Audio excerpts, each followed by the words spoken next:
शिवांशी इधर बैठ रो रही थी। उसने जब अमोद से अपने लिए सामान मांगने के लिए पैसे मांगे थे, अर्जुन ने से पैसे मांगना याद आ जाता है। जब भी वो अर्जुन से पैसे मांगती थी तो उसे कैसे मारता था।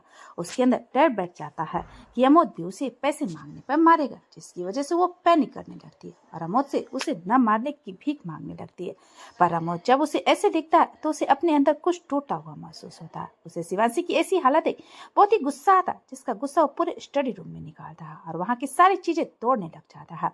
वो तो अच्छा था, उसका स्टडी रूम साउंड प्रूफ था, जिसकी वजह से वो टूटने फूटने की आवाज बाहर नहीं आ जाती। उसके हाथ में जो भी आ रहा था वो उससे सबको फेंक उन पर अपने हाथ मार दे रहा था। अमोद ने अपना जब सारा गुस्सा वहां की चीजें तोड़ने में निकाल दिया तो वो नहीं नीचे बैठ हॉल बॉल से टिक बैठ जाता है। उसने अपने पूरे स्टडी रूम का कबाड़ा बना दिया था। अमोद एक पैर लंबा कर दूसरे पैर को फोल्ड कर बैठता है और अपना एक हाथ नीचे जमीन पर रख दूसरे हाथ को फोल्डते हुए पैरों से रख अपनी उंगली आंखों के सामने देखने लगता है। उसने हाथों में खून टपक रहा था पर उसे कोई दर्द नहीं हो रहा था। उसने अपने अंदर जो दर्द हो रहा था उसे आगे ये दर्द कम था उसके लिए। इधर रूम में शिवांगी भी बॉल से टिक रोई जा रही थी तो उधर अमोद अपनी खाली आंखों से बैठा था। शिवांगी अपनी आंखों में आंसू लिए चुप बैठी सामने देख रही थी। तभी उन दोनों को दर्द को बयां करते हुए बैकग्राउंड में गाना बजने लगता है। किससे पूछूं ऐसा क्यों बेजान सा ये जहां है। इधर दूसरी तो अमोद भी सामने टक देख रहा था और उसी के साथ गाना चल रहा था। खुशी के पल कहाँ ढूंढूं बेनिशा वक्त भी यहाँ है। इधर रूम में सुहानी की आंखों में लगातार आंसू निकल रहे थे और उसकी आंखों के सामने उसके अतीत के जो हुआ था वो सब रील की तरह उसकी आंखों के सामने चल रहे थे। तो इधर अमोद की आंखों के सामने शिवांशी का दर्द भरा चेहरा, उसका डरना, उसकी आंसू सब उसकी आंखों के सामने दिख रहे थे और उसी के साथ गाना भी चल रहा था। जाने कितने लबों पे गिले हैं कम, जिंदगी से कई फासले हैं, पसीजते हैं सपने क्यों आंखों में, लकीरें जब छूते इन हाथों से यूं बेवजह। अमोद चुपचाप अपनी जगह में बैठा। उसके सीने में आज शिवांशी के आंसू देख दर्द हो रहा था। उसे ऐसा लग रहा था जैसे वो सांस ही नहीं ले पा रहा हो।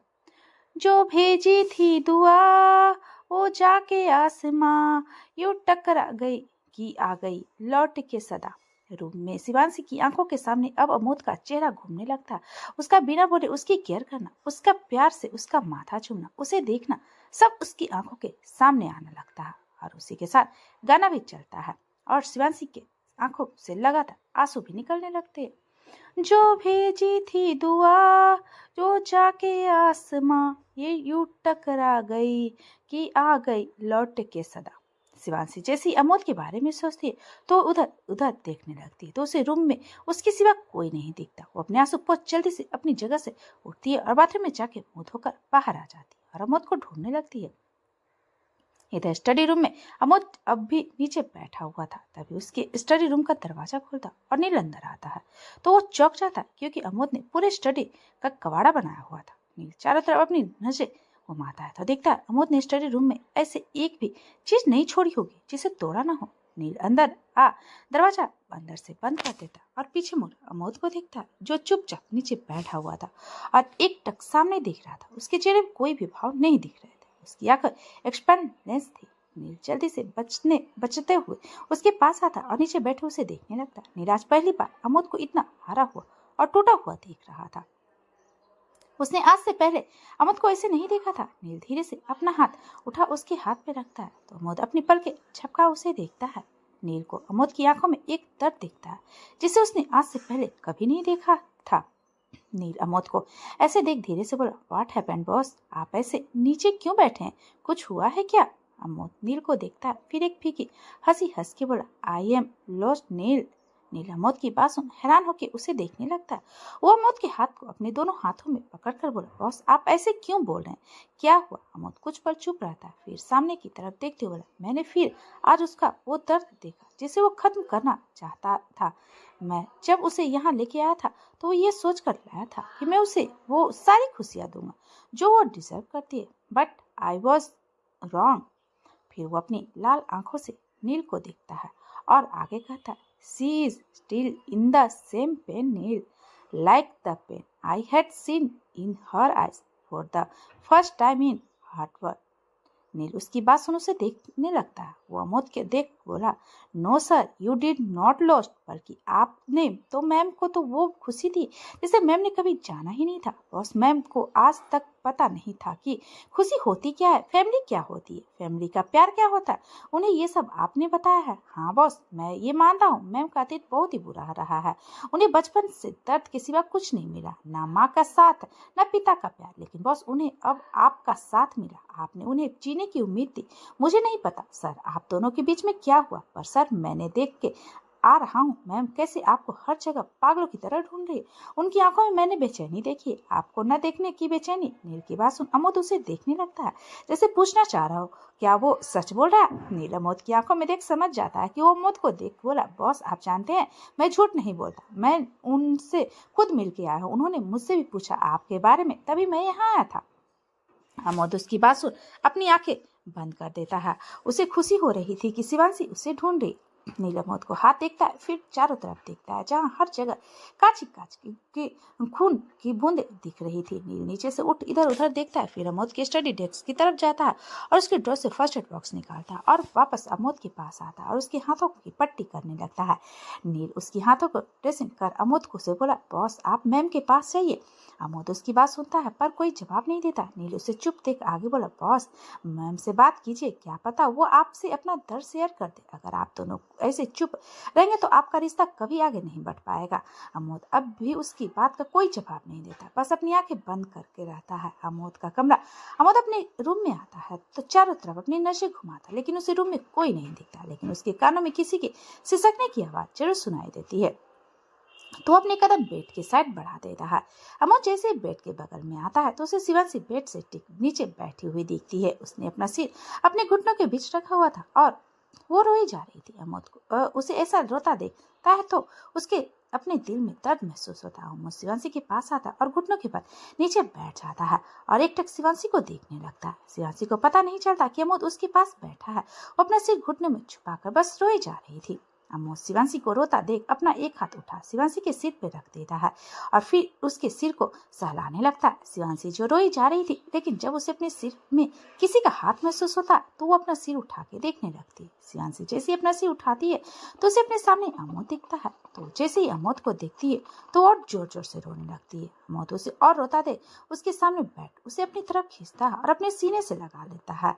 शिवांशी जैसे अमोद के सीने से लगती है तो वह कस कर उसकी शर्ट को पकड़ लेती है और अपना सिर उसके सीने में छुपा के रोने लगती है। उसने अमोद के शर्ट को इतने कस के पकड़ा हुआ था जैसे अगर उसने उसे छोड़ दिया तो अमोद उससे कहीं दूर चला जाएगा। अमोद अपना हाथ शिवांशी के कमर पर रख उसे कस के पकड़ लेता है। शिवांशी के आंसू अमोद को अपने सीने में महसूस हो रहे थे।